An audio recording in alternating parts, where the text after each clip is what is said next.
Oke, Assalamualaikum warahmatullahi wabarakatuh. Nama saya Fikri Ramadan dan hari ini saya akan membahas tentang tugas UTS saya, yaitu adalah studi kasus PT Nusamart.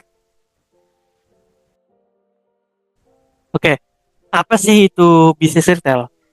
Singkatnya adalah bisnis retail adalah suatu proses penjualan barang atau jasa yang langsung pada konsumen akhir.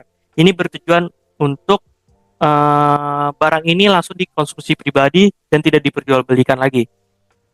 Dan eh, karakteristik unik yang ada di Indonesia adalah di bisnis retail itu adalah di bisnis retail Indonesia banyak sekali penjualan barang secara diskon, dan ini mungkin bisa menjadi salah satu cara strategi untuk PT Smart Indonesia dapat meningkatkan pelanggan-pelanggan mereka, yaitu dengan cara menerapkan diskon banyak.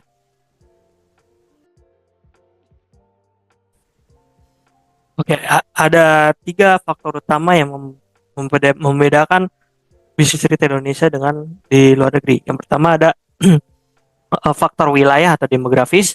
Yang kedua ada faktor harga, yaitu adalah di Indonesia masih benar-benar tergantungan dengan harga yang murah atau memperlukan diskon, banyaknya diskon. Yang ketiga ada teknologi yang tidak merata di Indonesia.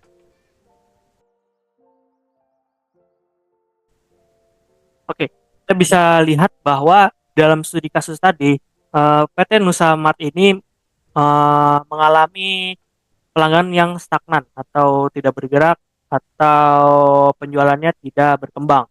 Jadi mungkin dalam tiga strategi ini bisa meningkatkan penjualan atau meningkatkan loyalitas pelanggan mereka. Yang pertama ada pembuatan aplikasi, yaitu aplikasi untuk para pelanggan. Jadi setiap mereka ingin membeli barang, jika mereka mempunyai aplikasi tersebut, mereka akan mendapatkan diskon besar-besaran. Nah, salah satu contoh dari strategi ini adalah kita bisa lihat di Alfamart, yaitu mereka mempunyai aplikasi, yaitu ada Alpha Gift, di mana jika pelanggan ingin membeli dan mempunyai aplikasi tersebut, mereka mendapatkan diskon besar-besaran. Yang kedua, PT Nusamart bisa membuat e-commerce mereka sendiri seperti Tokopedia atau yang lain. Jadi mereka membuat website untuk membeli barang-barang mereka, dan ini bertujuan untuk meningkatkan pasar mereka seperti untuk menjadi lebih luas. Dan ketiga ada menyeimbangkan antara online dan offline mereka. Jadi ketika mereka sudah membuat online, maka mereka harus menyeimbangkan pasar retail mereka yang offline juga dan online. Jadi sama-sama rata, dan supaya tidak yang satu lebih banyak pelanggannya, yang satu tidak. Nah, jangan sampai seperti itu. Jadi mereka harus penjualan mereka harus tetap seimbang.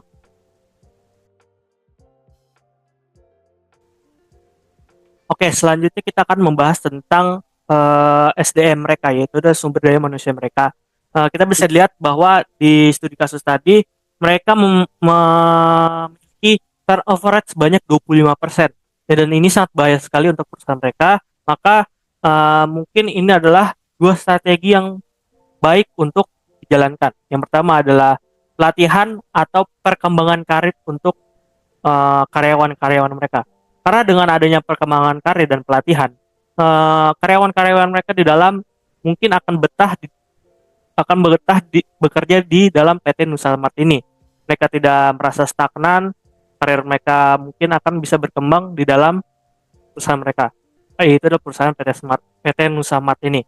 Dan kedua ada kesejahteraan di lingkungan kerja atau kesejahteraan di lingkungan PT Nusamart ini, yaitu eh, dengan cara dengan cara adanya reward atau penyesuaian jadwal kerja mereka, sehingga mereka tidak merasa jenuh atau tidak merasa tertekan atas pekerjaan-pekerjaan mereka, sehingga mereka loyal atau ingin bekerja di perusahaan-perusahaan tersebut.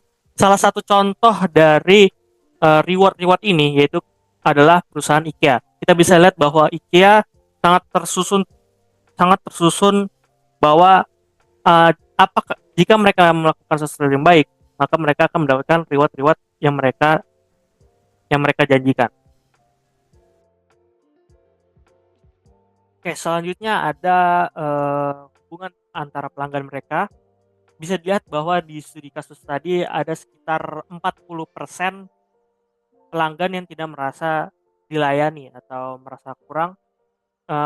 Jadi eh, beberapa strategi yang dibutuhkan adalah salah satunya itu adalah melatih frontliner mereka.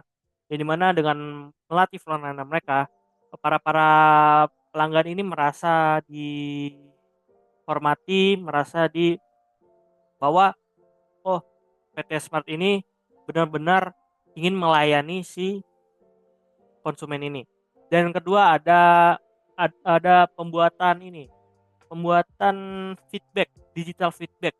Atau jadi misalnya si pelanggan ini merasa tidak suka atas apa yang dilakukan di PT Nusa Mart ini, mereka bisa mengasih feedback untuk ke PT Nusa Mart untuk menyelesaikan masalah yang ada di hubungan pelanggan itu sendiri. Salah satu contoh dari uh, feedback itu sendiri yaitu ada di Shopee, yang dimana jika mereka yang membeli barang, mereka bisa langsung mengasih feedback.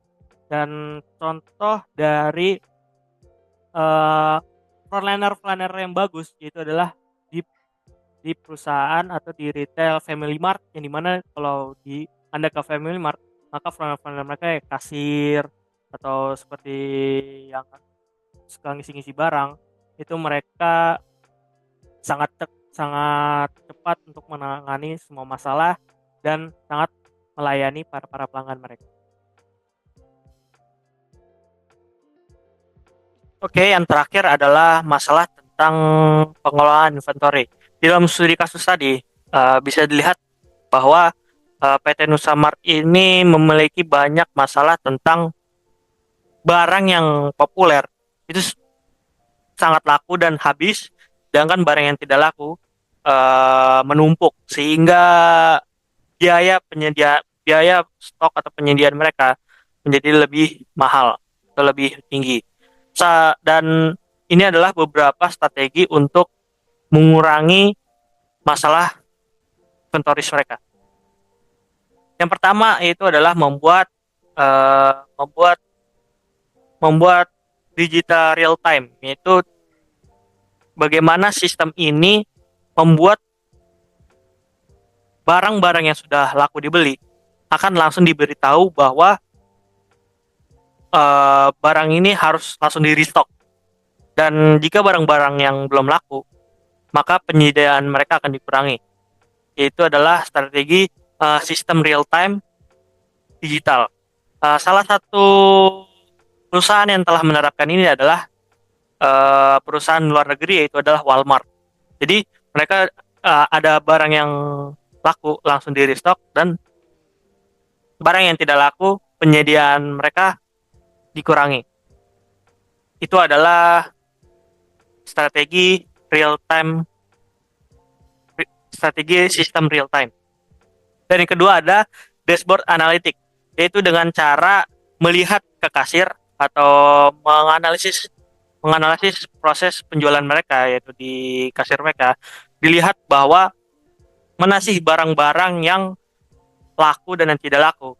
Ini bisa mengakibatkan PT Nusa Mart ini bisa memprediksi bahwa mana saja sih barang-barang yang harus mereka beli untuk di masa depan nanti, dan barang-barang mana yang biasanya yang tidak dibeli dengan analisis ini. Kalau contohnya kasusnya itu seperti misalnya kalau misalnya ingin lebaran, mereka bisa melihat bahwa di waktu lebaran ini mana saja sih barang-barang yang sering dibeli dan tidak. Ya mungkin itu saja dari penjelasan masalah-masalah studi kasus di UTS ini. Terima kasih. Assalamualaikum warahmatullahi wabarakatuh.